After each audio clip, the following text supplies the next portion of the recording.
Adanya efisiensi anggaran di berbagai sektor pemerintahan dinilai tidak akan mempengaruhi jalannya pelayanan publik di Dinas Kependudukan dan Pencatatan Sipil Kota Palembang.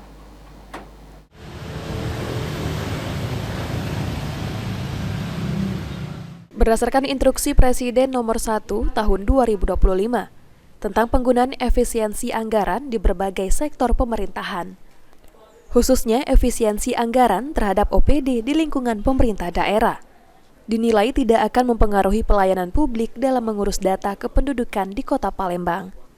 Kepala Disdukcapil Kota Palembang, Dewi Isnaini, mengatakan, meski dilakukan efisiensi anggaran, namun untuk ketersediaan belangko KTP di Kota Palembang dipastikan dalam kondisi aman dengan jumlah stok sekitar 68.000 keping belangko.